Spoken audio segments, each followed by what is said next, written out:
Hello everyone, welcome to my our channel experience with math. কেমন আছো সকলে? আশা করছি সকলে খুব খুব ভালো আছে। তো চলো আজকের ক্লাস শুরু করা যাক।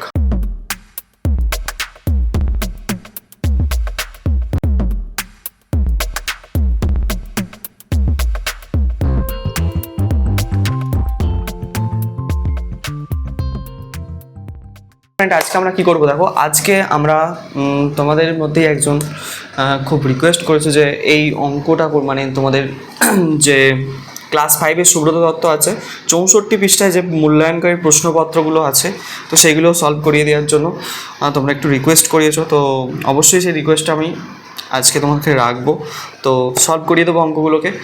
আর তোমাদের যা যা সমস্যা আছে, তোমাদের কোনো চ্যাপ্টার রিলেটেড তোমরা জানাবে এইভাবে, ঠিক আছে? আমরা যত সম্ভব চেষ্টা করবো যাতে এটা সলভ হয়ে যায়, ঠিক আছে? ওকে, চলো আজকে শুরু করা যাক। তা তোমাদের হচ্ছে গণিত পরিচয় ক্লাস 5 সুব্রত দত্ত, পেজ নম্বর 64। তো এই পেজের যে সমস্ত প্রশ্নগুলো আছে সেগুলো আজকের ক্লাসেই আলোচনা করে নেবো আমরা, ঠিক আছে?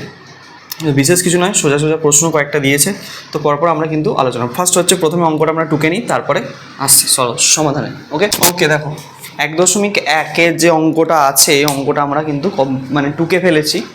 তো এটা সলভ করব কিভাবে দেখো, খুব সোজা অঙ্ক। তো এটাকে সলভ করার জন্য আমাদেরকে কী করতে হবে, তো আমাদেরকে বডমাস নিয়মটা একটু মনে রাখতে হবে। বডমাস নিয়মে কী ছিল, সেখানে নিয়মে ছিল কি যে আমাদেরকে কার কাজ আগে করতে হয়, ব্র্যাকেটের কাজ আগে করতে হয়। BOD বড, বি দিয়ে হচ্ছে ব্র্যাকেট এখানে নেই, তো ব্র্যাকেটের ব্যাপারটা ছেড়ে দিলাম। ও মানে কি, অফ মানে হচ্ছে বাংলাতে এর। তো এর কাজ আগে করতে হবে, মানে ভাগের থেকেও এর কাজ আগে করতে হবে। এর মানে আমরা গুণ চিহ্ন ব্যবহার করি, আমরা সেখানে গুণ চিহ্ন ব্যবহার করি, কিন্তু গুণ হলো বলবে স্যার গুণের আগে তো ভাগ হয়, কিন্তু ওই গুণটা এই গুণটার মধ্যে তফাৎ বলতে গুণই হবে অ্যাকচুয়ালি, কিন্তু এর গুণ ভাগের থেকে আগে হয়, ঠিক আছে? অর্থাৎ আমরা এই কাজটা আগে করে নেব। চলো করি আস্তে আস্তে। 3/4 ভাগ চিহ্ন দিয়ে রেখে দিচ্ছি 3/4। ওকে, তাহলে এর কাজটাকে করে নিচ্ছি 3/4। ওকে, নিচে কি করব, এখানে দেখো ভাগ আছে আর গুণ আছে, তাহলে ভাগের কাজ আগে হবে। তাহলে 3/4, এটা যদি আমি গুণ চিহ্ন দিয়ে উল্টে যাবে ভগ্নাংশটা, 4/3 হয়ে গেল, গুণ 3/4। এর সঙ্গে কাটাকুটি করবো না, কিন্তু কাটাকুটি করবো এর সঙ্গে। এই 3 কাটলো, এই 4 কাটলো, ঠিক আছে? তাহলে এখানটার মধ্যে দেখো এনে তো কাটাকুটি কিছু যাচ্ছে না, তাহলে আমার হিসাব মতন উপরটা হয়ে যাচ্ছে 3/4, এদিকটায় ভাগ চিহ্ন যেমন আছে দিলাম, 3 9, উপর গুণ করে দিচ্ছি, 4 16। এত কিন্তু বোঝা গেছে। আর নিচে পড়ে আছে কত, 3/4। ওকে, এবার এই পাশটায় চলে এসো, আচ্ছা 3/4 যেমন আছে লিখলাম, ভাগ চিহ্ন আছে, গুণ চিহ্ন দিয়ে ভগ্নাংশকে উল্টে দেবো, উপরে 16 আর নিচে তোমার হয়ে যাবে তোমার কত, 9। কাটাকুটি করো, 3 9, 4 16, তাহলে উপরটা হয়ে যাচ্ছে 4/3।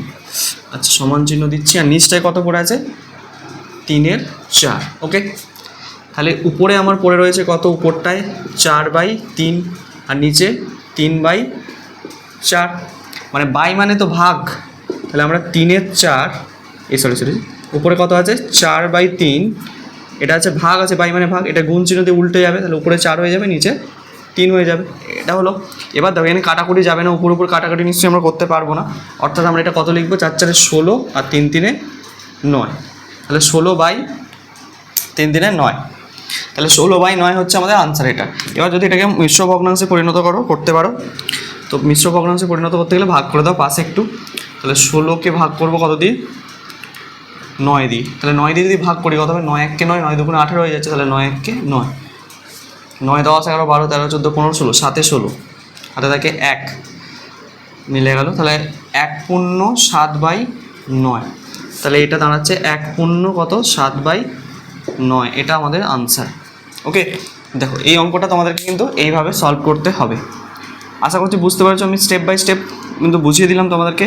তো কীভাবে করলে ভালো করে আমি আরেকবার বলছি, দেখো 3/4 আছে যেমন লিখেছি, ভাগ দিয়েছি, কিন্তু আমার এর কাজ আগে হয়, মানে মানে গুণ, এর কাজটা আগে করবো ভাগের থেকে, অর্থাৎ গুণ চিহ্ন দিয়ে লিখেছি 3/4, ঠিক আছে? এবার হচ্ছে দেখো এখানে যেহেতু কাটাকুটি যাচ্ছে না এই জায়গাটার মধ্যে, তাহলে আমরা কি উপর গুণ করে দিয়েছি, উপর গুণ করে দিই, 3 9, 4 16, দেখো 9/16 এখানে লিখেছি।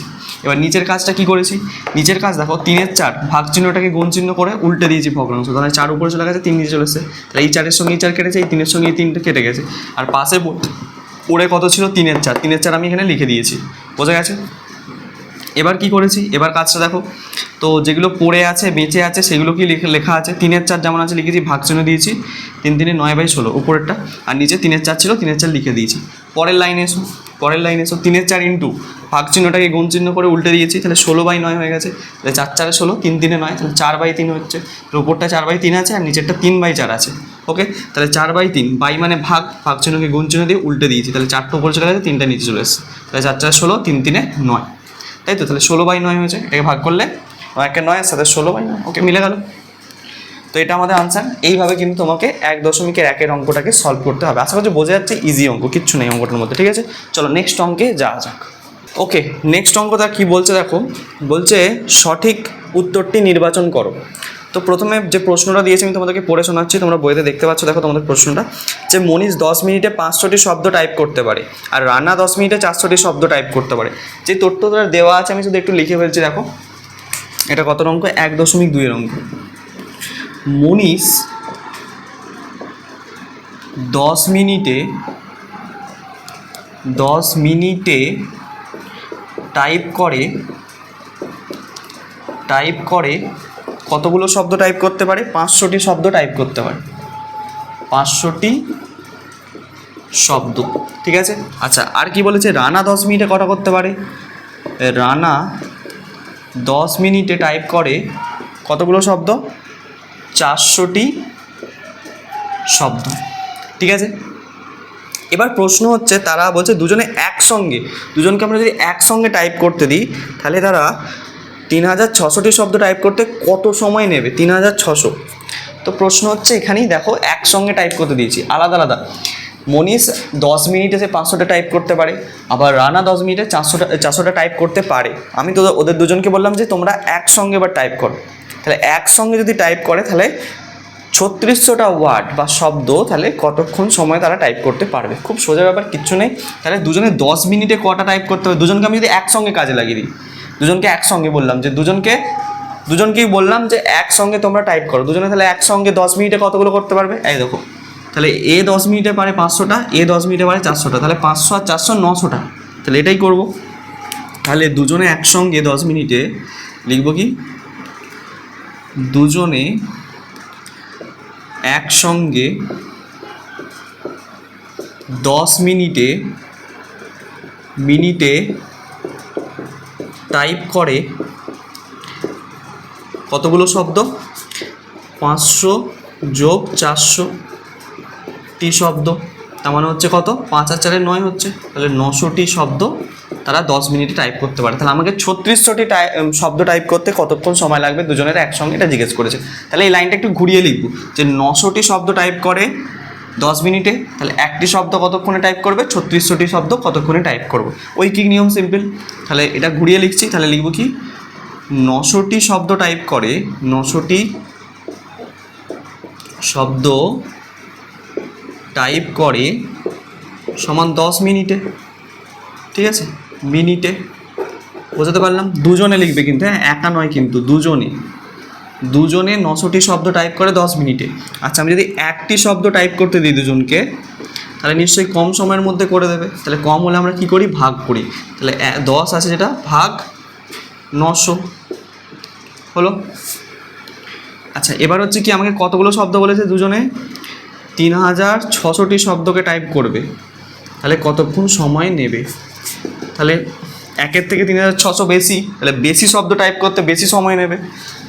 তাহলে বেশি নিলে আমরা কী করি, গুণ করব। তাহলে 10 ভাগ 900 যেমন ছিল লিখলাম, তার সঙ্গে 3600 গুণ হয়ে যাবে। তাহলে কত হচ্ছে এটা ক্যালকুলেশন করলে, তাহলে 10 ইন্টু 3600 উপরে থাকবে, নিচে চলে যাবে, ভাগ আছে মানে 900। ওকে, তাহলে এটাকে কাটাকুটি যদি করি, এই শূন্যর সঙ্গে এই শূন্য, দুটো শূন্য কেটে দিলাম উপরে, 9 4 36, 4 10 40 মিনিট। তাহলে কতক্ষণ সময় লাগছে, 40 মিনিট সময় লাগছে। দুজনে যদি 3600টি শব্দ একসঙ্গে টাইপ করে, তাহলে তাদের কতক্ষণ সময় লাগছে, 40 মিনিট সময় লাগছে। দেখে নাও অঙ্কটা, 1.2 অঙ্ক কমপ্লিট। ওকে, চলো নেক্সট অঙ্কে যাওয়া যাক। ওকে, চলো নেক্সট অঙ্ক কি বলছে, 1.3 অঙ্কটা আমি পড়ে শোনাচ্ছি। দেখো বলছে 100 মিলিগ্রাম মানে মিলিগ্রামকে 1 কুইন্টালের অংশ হিসেবে প্রকাশ করে। এটাও খুব সোজা অংশ, মানে সোজা অঙ্ক, যে কি ভালো করে বুঝবে। আমাকে কি বলেছে, 100 মিলিগ্রামকে আমাকে প্রকাশ করতে হবে। 100 মিলিগ্রাম মানে মিগ্রা লেখা আছে মানে মিলিগ্রাম, ঠিক আছে। তো 100 মিলিগ্রামকে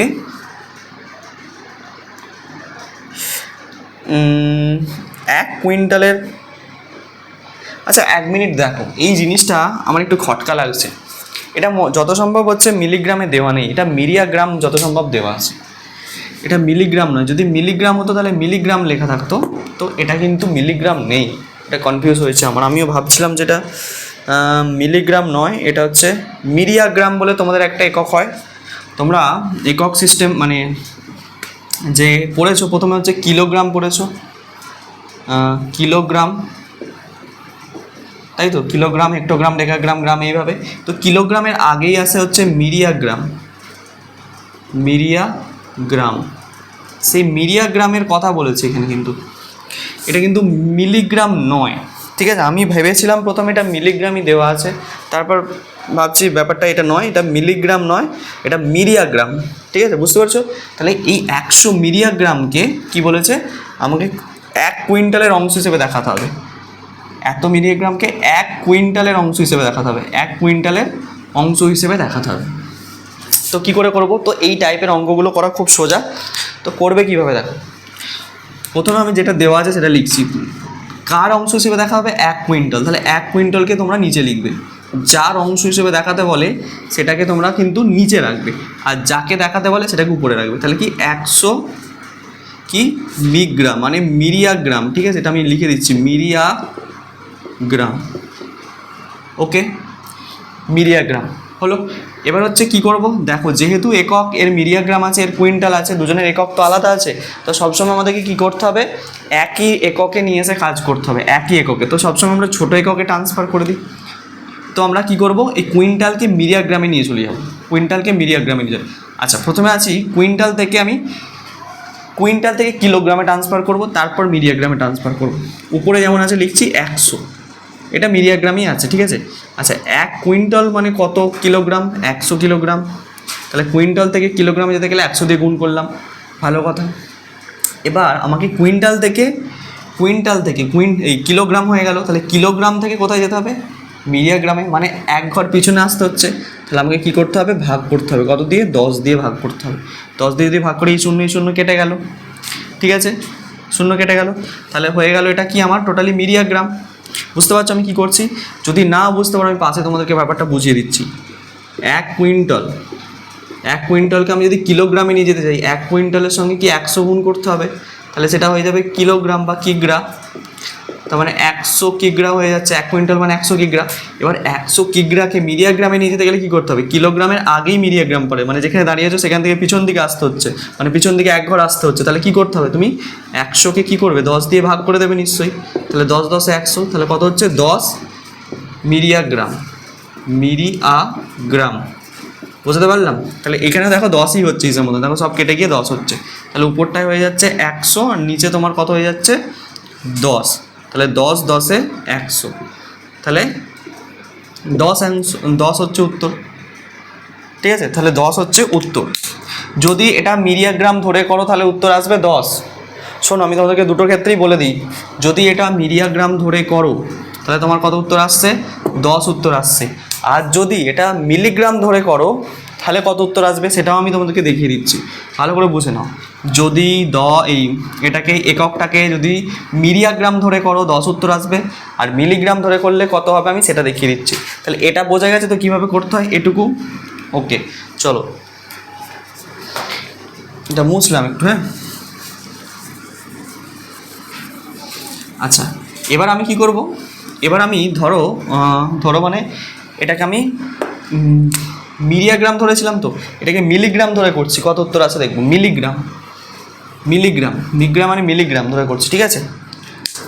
এটা হচ্ছে মিলিগ্রাম ধরে করছি, মিলিগ্রাম, ঠিক আছে। তো এটা কনফিউশনে আছে ব্যাপারটা, যেটা মিলিগ্রামে দিয়েছে না মিরিয়াগ্রামে দিয়েছে, কোনো ব্যাপার নেই, কোনো চাপ নয়, তোমরা প্রসেসটা জেনে যাও, যেই এককেই দেওয়া থাকুক না কেন আমরা সেইভাবেই করবো, ঠিক আছে, ও নিয়ে চাপ নেই, ঠিক আছে। তাহলে এটা আমি মিলিগ্রাম ধরে করছি, তো কী করবো তার জন্য ঠিক আগের প্রসেসই করব। তো 1 কুইন্টাল মানে কত কিগ্রা, 100 কিগ্রা, ঠিক আছে, কুইন্টালকে কিলোগ্রামে যেতে গেলাম, আচ্ছা ভালো করে করছি আর একবার। 1 কুইন্টাল আছে তো, এর সঙ্গে কিলোগ্রামে যেতে গেলে 100 দিয়ে আমি গুণ করে দিলাম। 1 কুইন্টাল মানে 100 কিগ্রা, এটা কিলোগ্রামে চলে গেছে। আচ্ছা এটাকে কিসে নিয়ে যেতে হবে, আমাকে মিলিগ্রামে নিয়ে যেতে হবে। তাহলে কিলোগ্রাম থেকে মিলিগ্রামে যেতে গেলে কী করতে হয়, কিলোগ্রামের পর গণন, কিলোগ্রামের পর হেক্টোগ্রাম, ডেকাগ্রাম, গ্রাম, ডেসিগ্রাম, সেন্টিগ্রাম, মিলিগ্রাম, মানে 1-এর পিছনে 6টা শূন্য দিয়ে গুণ করতে হবে। কটা শূন্য দিয়ে, 1-এর পিছনে 1 2 3 4 5 6, তাহলে 6টা শূন্য দিয়ে গুণ করলাম। তাহলে পুরো 1 কুইন্টাল সমান কত মিলিগ্রাম পেয়ে গেলাম, এত মিলিগ্রাম, এতগুলো শূন্য, ঠিক আছে। আর উপরে কত আছে, শুধু 100 আছে, মিলিগ্রামই আছে। এবার দেখো এই 100 কাটলো, তাহলে উপরে হচ্ছে 1 কিছু নেই মানে 1 আছে, আর নিচে হচ্ছে 1-এর পিছনে 6টা শূন্য আছে। কটা শূন্য আছে, 1টা 2টো 3টে 4টে 5টা 6টা, তাহলে এত অংশ, 1/, এত অংশ। আমাকে দশমিকে বার করার দরকার নেই, অংশের উত্তর জিজ্ঞেস করেছিল এত অংশ। বুঝতে পারলে? যদি তোমরা মিলিগ্রাম ধরে করো উত্তরটা আসবে 1/, 1-এর পিছনে 6টা শূন্য, এত অংশ। আর যদি ওই মিলিগ্রাম ধরে করো তাহলে কত 10 না কত উত্তর এসেছিল, ওটাই উত্তর হবে, ঠিক আছে। প্রসেস একই। যার বলবে 1 কুইন্টালের বলেছে, তাহলে 1 কুইন্টাল নিচে আসবে, যাকে প্রকাশ করতে তাকে উপরে, ব্যাস, সিম্পল স্টেপ, সিম্পল ব্যাপার। ওকে, তাহলে 13 অঙ্কটা তোমাদেরকে এইভাবেই সলভ করতে হবে। আশা করছি বুঝতে পারছো, সোজা অঙ্ক, ইজি অঙ্ক। চলো নেক্সট অঙ্কে আসা যাক। চলো অঙ্কটা আমাদের টোকা কমপ্লিট, তো এটাকে সলভ করতে হবে। দেখো কীভাবে সলভ করি এটাকে। তো এটাকে সলভ করবার জন্য কিচ্ছু নয়, ইজি অঙ্ক, দেখো কিচ্ছু নেই এই অঙ্কটার মধ্যে। ফার্স্ট দেখো যেটা লেখা আছে উপরে, আমি দেখে দেখে ঢুকছি, 0.05 গুণ, এখানে একটা শূন্য বসিয়ে নিতে পারো, 0.005, তারপর গুণ 0.305। ওকে, ক্লিয়ার? তো এই দশমিকটা তুললাম, তার মানে 1-এর পিছনে কটা শূন্য বসবে, 2টো। কেন, 2টোর পর দশমিক আছে, দেখো 1টা 2টো, 2টোর পর দশমিক আছে, গুণ দিলাম। এখানে দেখো কটার পর দশমিক আছে, 1টা 2টো 3টে, তাহলে 1-এর পিছনে 3টে শূন্য। এবার দেখো এখানে তুললাম, 1-এর পিছনে কটা শূন্য হবে, 1 2 3 4টে শূন্য, 1-এর পিছনে 1 2 3 4টে শূন্য। এবার দেখো ভুল করে তোমরা কিন্তু কাটাকুটি করতে যাবে না, এখানে কাটাকুটি করলে কিন্তু তোমাদের ক্যালকুলেশন অনেক বাড়বে, তোমাদের ঝামেলা বেশি পথ হবে, কাটাকুটি একদম করবে না। তো তার জন্য কি করব, উপরেরগুলো গুণ করে দেবো। এখানে একটা 5 বেঁচে আছে, এখানে একটা 5, এখানে একটা, 3টে 5কে গুণ করে, 5 5 25, 5 25 125 হলো। 3টে 5 গুণ করে এটা হলাম 5 5 25, 25 5 125। এবার কী করবো, 1-এর পিছনে কটা শূন্য আছে গুণে বসিয়ে দাও। 1-এর পিছনে 1 2, 2টো এখানে, 2টো 3টে 4টে 5টা 6টা 7টা 8টা 9টা শূন্য হয়ে যাচ্ছে। এনে 4টে, এনে 3টে, নাকি 4 আর 3 7 আর 2 9, তাহলে 1 2 3 4 5 6 7 8 9। এখানেও ভুল করে কাটাকুটি করতে যাবে না, উত্তর বসাবে শুধু দেখে দেখে। কটার পর দশমিক বসবে, 9টার পর দশমিক, 9টা শূন্য আছে মানে 9টার পর। তাহলে আমার অলরেডি 3টে সংখ্যা আছে, 1 2 5, 3টে সংখ্যা আছে, এখনও কটা সংখ্যা যায়, 6টা, 6টা শূন্য বাঁ দিকে বসিয়ে না। এটা 2টো 3টে 4টে 5টা 6টা, মানে 0.000000 1 2, দেখো 6টার পর আছে দশমিক, 1 2 3 4 5 6 7 8 9, 9টার পর দশমিক বসে গেছে, ঠিক আছে। তাহলে উত্তর হচ্ছে 0.00 1 2 3 4 5 6 6টা শূন্য আর 125, ঠিক আছে, মানে 1 2 5। এটা হবে তোমাদের আনসার। গুণটা দেখো, ভাগ ভাগ কিচ্ছু করার দরকার নেই, মুখে মুখে হয়ে যাবে তোমাদের অঙ্ক। ওকে, তাহলে 1.4 মানে যে অঙ্কটা আছে 1.4 অঙ্কটা কিন্তু এটা আনসার। বুঝতে পেরেছো? কিচ্ছু নেই ভাই, কিচ্ছু নেই। চলো নেক্সট অঙ্কে যাওয়া যাক।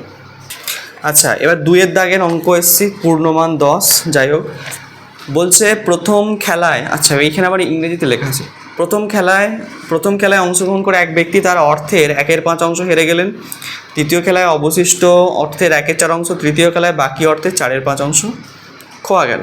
সবশেষে তার কাছে পূর্বতন অর্থের কত অংশ পড়ে রইল? তো দেখো এটা কিচ্ছু ব্যাপার না, সোজা অঙ্ক। তো ধরে নেবো কি, ওই ব্যক্তির মোট হচ্ছে যে অর্থ সেটা হচ্ছে 1 অংশ, এটা ধরে নিয়ে করতে হবে, ঠিক আছে। তার পরপর স্টেপ বাই স্টেপ করছি, দেখো বুঝতে পারবে তোমরা। 2.1, তাহলে ধরি ওই ব্যক্তির মোট অর্থের পরিমাণ সমান হচ্ছে 1 অংশ। এটা আমি ধরে নিচ্ছি, ঠিক আছে, 1 অংশ। আচ্ছা ইংরেজিতে অঙ্কটা দেওয়া আছে তাই আমি ইংরেজিতেই লিখছি, ঠিক আছে, 1 অংশ। এবার দেখো কি বলছে, প্রথম খেলায় কত অংশ হারলেন, তার যা মোট যে অর্থ ছিল তার 1/5 অংশ, তাহলে মোট অর্থ 1 অংশ, তাহলে এর 1/5 অংশ হারলেন। তাহলে ব্যক্তি প্রথম খেলায় হারলেন, খেলাই তো নাকি, হ্যাঁ, প্রথম খেলায় হারলেন কত টাকা, কত কত অর্থ হারলেন, মোট টোটাল যা অর্থ ছিল 1 অংশ, তার 1/5 অংশ বলে দিয়েছে, তাই তো? তাহলে 1-এর সঙ্গে যাই গুণ করি তাই হয়, মানে 1/5 অংশই হবে। তাহলে এত অংশ তিনি হেরে গেলেন। তারপর কি বলছে, দ্বিতীয় খেলায় অবশিষ্ট অর্থের, আচ্ছা অবশিষ্ট অর্থ মানে তার কাছে আর কত টাকা পড়ে আছে সেটাই হচ্ছে অবশিষ্ট অর্থ। তাহলে অবশিষ্ট অর্থটা আমি আগে বার করে নিচ্ছি। অবশিষ্ট অর্থ সমান কত হবে, টোটাল ছিল 1 অংশ, তার মধ্যে হেরে গেছে 1/5 অংশ, তাই তো? তাহলে কত হচ্ছে, এটা লসাগু তোমরা করবে 5, লসাগু হবে 5 থেকে 4/5, এটা লসাগু তোমরা নিশ্চয়ই মানে ভগ্নাংশের বিয়োগ নিশ্চয়ই জানো। তাহলে 4/5 অংশ আমি একবারে লিখে দিলাম। তাহলে এত অংশ তার কাছে অবশিষ্ট পড়ে রয়েছে, বুঝতে পারলে? আচ্ছা এবার কি করব, দ্বিতীয় খেলায় হারলেন অবশিষ্ট অর্থ, অবশিষ্ট অর্থ তার কাছে কত দাঁড়িয়েছে এখন, এইটা অবশিষ্ট অর্থ, এর কত অংশ বলেছে, 1/4 অংশ। তাহলে লিখবো যে কি, ব্যক্তি দ্বিতীয় খেলায় হারলেন, ব্যক্তি দ্বিতীয় খেলায় হারলেন অবশিষ্ট ছিল 4/5, তার 1/4 অংশ, এত অংশ মানে কত হবে, 4 কাটলো দিয়ে 1/5 অংশ, 1/5 অংশ হারলেন, বুঝতে পেরেছো? বলছে অবশিষ্ট অংশের 1/4 অংশ, অবশিষ্ট ছিল কত 4/5, তার হচ্ছে 1/5 অংশ হেরে গেলেন। আচ্ছা তারপরে কি বলছে, বাকি তৃতীয় খেলায় বাকি অর্থের 4/5 অংশ হেরে গেলেন। আচ্ছা এখনও তার কাছে বাকি অর্থ মানে কতটুকু পড়ে আছে, তাহলে বাকি অর্থ আমাকে বার করতে হবে। বাকি অর্থ কি করে বার করব, আচ্ছা ভালো করে বোঝো, তিনি কতটা হারলেন, এই যে 1/5 অংশ, তার কাছে ছিল কতটা 4/5 অংশ, 4/5 অংশের 1/5 অংশ হেরে গেলেন, তাই তো? তাহলে 4/5 থেকে আমাকে কী করতে হবে, 1/5কে বিয়োগ করতে হবে, তবেই বুঝতে পারবো তিনি কত অংশ হেরেছেন, মানে কতটা পড়ে আছে, সরি হেরেছেন নয়, কতটা পড়ে আছে আর এখন অর্থ। 4/5 অংশ ছিল, তার মধ্যে 1/4 অংশ হেরে গেছেন, তার মানে 4/5 অংশের 1/4 অংশ হেরে গেছেন, ঠিক আছে? অর্থাৎ 1/5 অংশ হেরেছেন, এটা গুণ করে পাচ্ছে 1/5 অংশ। তাহলে তার কাছে আর পড়ে আছে কতটুকু, ছিল তো 4/5 অংশ, তার মধ্যে 1/5 অংশ হেরে গেছেন, তাহলে পড়ে আছে, তাহলে বিয়োগ করতে হবে 4/5 থেকে 1/5। তো বিয়োগ করলে আমার এটা পাবো কত, 4 থেকে 1 বাদ দিলে কত হয়, 3/5 অংশ। তাহলে 3/5 অংশ বাকি আছে এখন। তাহলে এবার হচ্ছে তৃতীয় খেলায় কি বলছেন, এই যে বাকি যে অংশ অর্থটা আছে তার আবার কত অংশ, 4/5 অংশ তিনি হেরে গেছেন বা খোয়া গেছেন। তাহলে ব্যক্তি লিখব কি, ব্যক্তি তৃতীয় খেলায় হেরেছেন, তৃতীয় খেলায় হেরেছেন কতটুকু অর্থ, বাকিটা কত আছে 3/5 অংশ, তার কত অংশ 4/5 অংশ, তাহলে 4/5 অংশ, এত অংশ।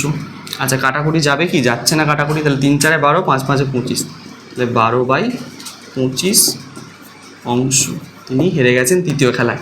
তাহলে তার কাছে আর কত পড়ে আছে, মানে পূর্বাতন মানে আগের কত অংশ আর পড়ে আছে, তাহলে আগের কাছে তার কাছে ছিল কত 3/5 অংশ, তিনি হেরে গেছেন এতটা, মানে 12/25 অংশ, তাহলে তার কাছে কত পড়ে আছে, তাহলে তার কাছে আর পড়ে আছে, ব্যক্তির কাছে পড়ে আছে এখন, পড়ে আছে কতটা পড়ে আছে, ছিল হচ্ছে 3/5, তার মধ্যে হারিয়ে গেছেন কত 12/25, এটাকে হচ্ছে আমাকে করতে হবে।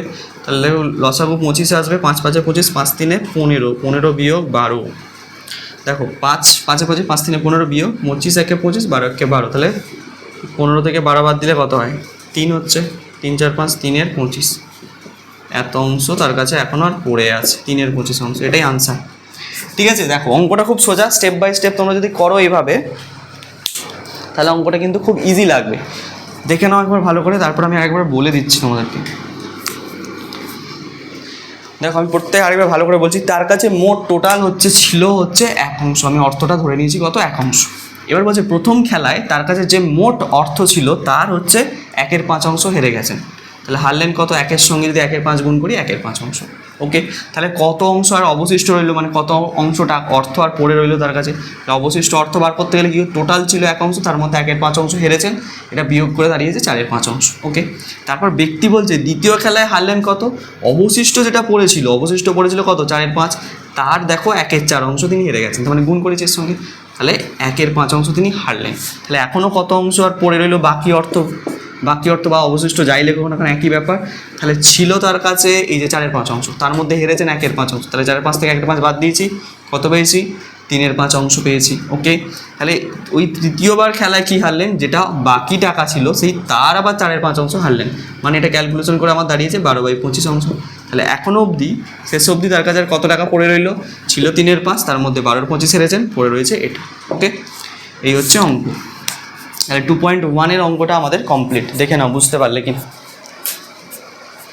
ওকে, চলো নেক্সট অঙ্কে আসা যাক। ওকে চলো, তো এখানে 2.2 অঙ্কটা কি বলছে আমি তোমাকে একটু পড়ে শোনাচ্ছি। বলছি যদি প্রতিদিন আমি একটি বইয়ের 0.01 অংশ পড়ি তবে বইটি সম্পূর্ণরূপে 2 বার পড়ে ফেলতে আমার কতদিন সময় লাগবে? তো প্রথম লাইনটা কি বলছে, প্রতিদিন আমরা কত অংশ করে পড়ি? 0.1 অংশ। তো ধরি সমগ্র বইটি হচ্ছে বা সম্পূর্ণ বইটি 1 অংশ, এটা ধরে নিতে হবে, খালি অঙ্কটা হয়ে যাবে, কিছু নেই। কি দেখো লিখবে কি, ধরি সম্পূর্ণ বইটি 1 অংশ। স্টেপ বাই স্টেপ বোঝার চেষ্টা করো, তাহলেই পারবে অঙ্কটা। ধরি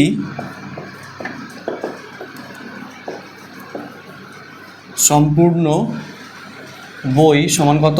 1 অংশ। ঠিক আছে, সম্পূর্ণ বই আমি ধরে নিচ্ছি কত? 1 অংশ। আচ্ছা, এবার কি বলছে দেখো, যে আমি প্রতিদিন কত অংশ করে পড়ি, তাহলে এত অংশ পড়ি একদিনে। তো মানে এটা লেখা আছে যে 0.01 অংশ পড়ি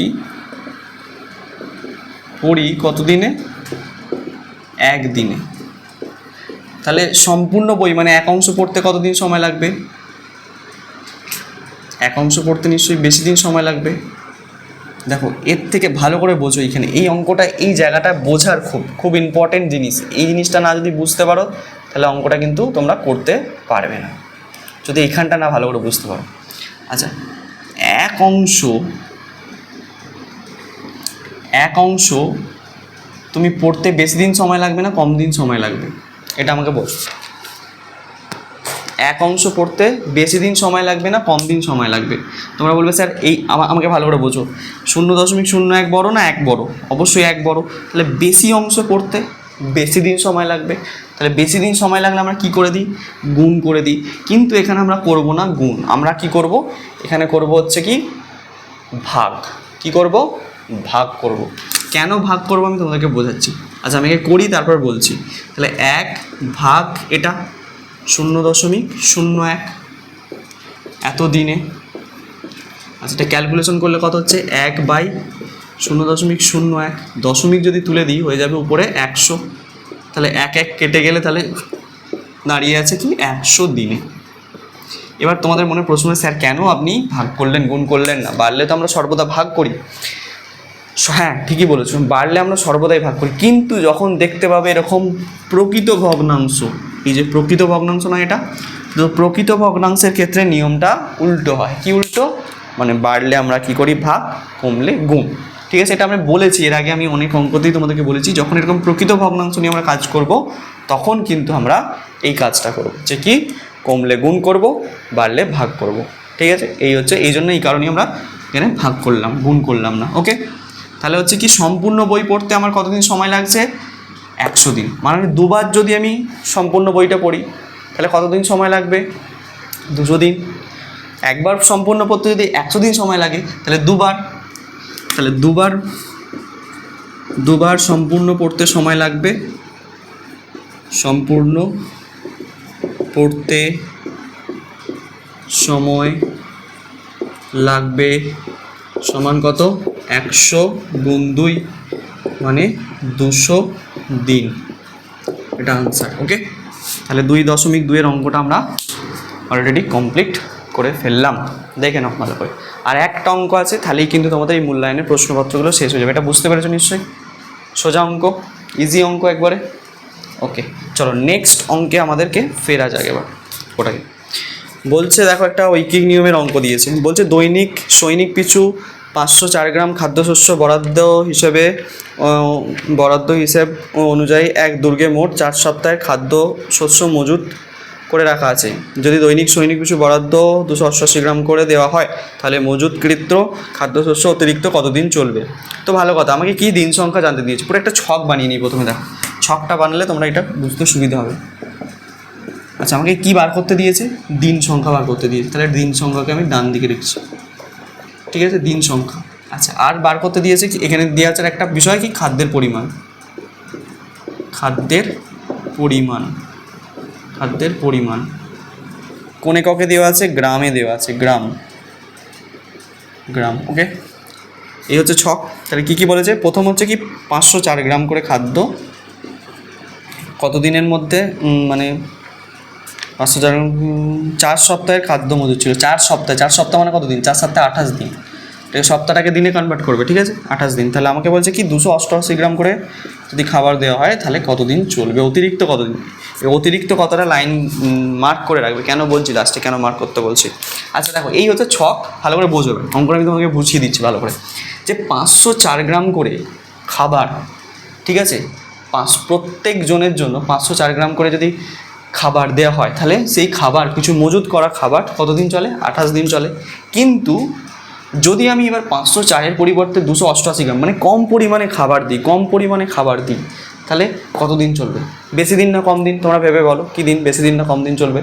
504, ধরো বিস্কুট আছে আমার কাছে, ধরে না কিছু বিস্কুট আছে, যে আমি কি প্রত্যেক দিন একজনকে 504টা করে বিস্কুট খাওয়াচ্ছি, তাহলে চলছে 28 দিন। এবার যদি আমি 288টা করে খাওয়াই, মানে কম বিস্কুট খাওয়াই, কম কম করে খাওয়াই, তাহলে আমার অনেক দিন চলবে সেই খাবারে, ঠিক আছে। তাহলে কি কমছে, এদিকটায় বাড়ছে, তাহলে ব্যস্ত সম্পর্ক এরকম একটা ব্যাপার।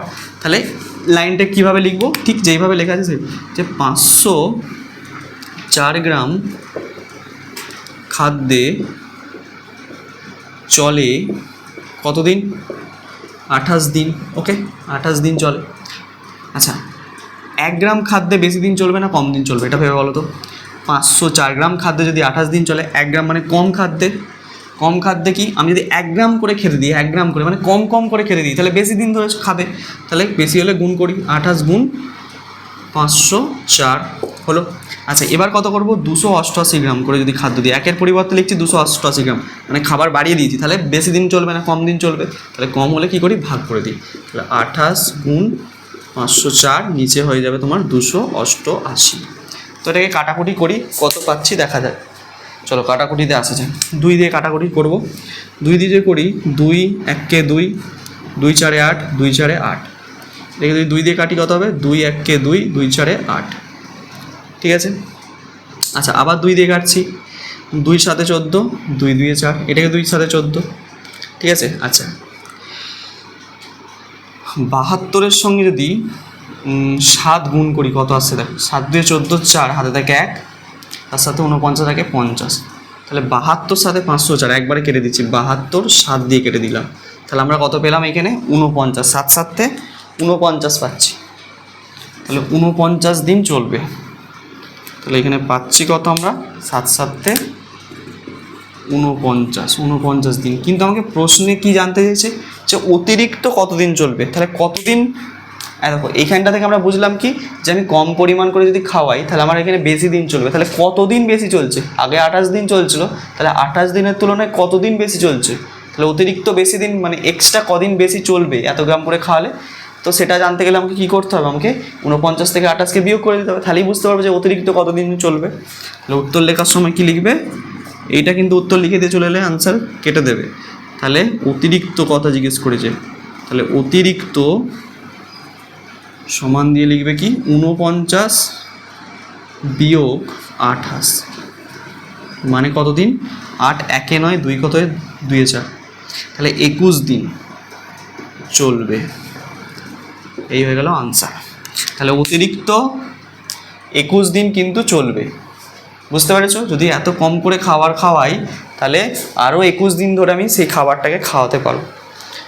ওকে, দেখে নাও ভালো করে। চলো, তো এই ছিল মূল্যায়নের অঙ্কগুলো। থ্যাঙ্কস তো কমেন্ট করার জন্য। তোমরা তোমাদের প্রবলেম জানাও, ঠিক আছে। তোমরা অঙ্ক আরও ভালো করে করো, আরও প্র্যাকটিস করো, ঠিক আছে। দেখা হচ্ছে নেক্সট কোনো ক্লাসে, ততদিন মন দিয়ে পড়তে থাকো। All the very best.